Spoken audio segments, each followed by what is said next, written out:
जो आप लोग नर्सरी, एलकेजी, यूकेजी में सब कुछ सीख कर आते हैं, उसका हम एक बार करेंगे रिविजन। इन ध्वनि को मिलाकर पढ़िए। देखिए प अ उ स तक, देखिए पुस्तक। इसमें जितने सारे भी स्वर व्यंजन यूज हुए हैं सब लिखिए। बस्ता, तो इसमें भी क्या हुआ है, सारे व्यंजन उपयोग में आए हैं। आइए पढ़ते हैं आगे। आपने जाना कि इन दो शब्दों में अनेक ध्वनियां हैं। ये देखी थी आपने, ये ध्वनियां ही वर्ण हैं। ये सारी जो ध्वनियां हैं ये सब क्या है, इन सबको ही हम क्या कहते हैं, वर्ण कहते हैं।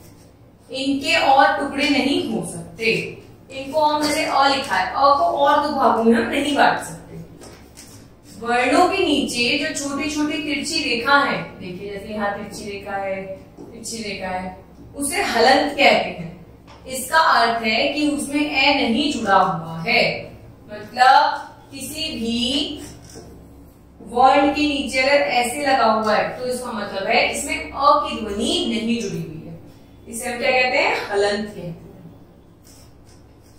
अब पढ़ते हैं वर्ण क्या होता है। ध्वनि का वह रूप जिसके और टुकड़े नहीं हो सकते वर्ण कहलाता है।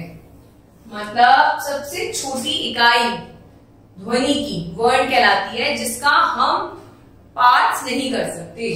ध्वनि का वह रूप जिसके और टुकड़े नहीं हो सकते वर्ण कहलाता है। अब देखते हैं हम वर्णमाला। वर्णों का वह समूह जो एक निश्चित क्रम में रखा जाता है। वर्णों का वह समूह जो एक निश्चित क्रम में रखा जाता है उसे हम वर्णमाला कहते हैं। आपने भी पढ़ा होगा, ऐसे अनार, ऐसे आम, छोटी से इमली, बड़ी से, ऐसा तो नहीं होगा आपने ऐसे पढ़ा हो, ऐसे अनार, इसे इमली, उसे उल्लू, एक क्रम में तो सब कुछ पढ़ा है आपने, उसे ही हम वर्णमाला कहते हैं। वर्ण के दो प्रकार होते हैं बेटा, पहला होता है स्वर, दूसरा होता है व्यंजन। आगे पढ़ते हैं। देखिए स्वर होते हैं ऐसे अनार, ऐसे आम, छोटी सी इमली, बड़ी से ईख, छोटे ऊ से उल्लू, बड़े ऊ से ऊन, रे से ऋषि, ए से एड़ी, आई से ऐनक, ओ से ओखली, औ से औरत, अंग से अंगूर, अणे खाली। ये सब क्या कहलाएंगे, स्वर कहलाएंगे। इन सबको हम क्या कहते हैं, स्वर कहते हैं। अब पढ़ेंगे व्यंजन। क से कबूतर, ख से खरगोश, ग से गमला, घ से घड़ी, अणे खाली। च से चम्मच, छ से छाता, ज से जहाज, झ से झरना, अणे खाली। ट से टमाटर, ठ से छचेरा, ड से डमरू, ढ से ढक्कन, अणे खाली।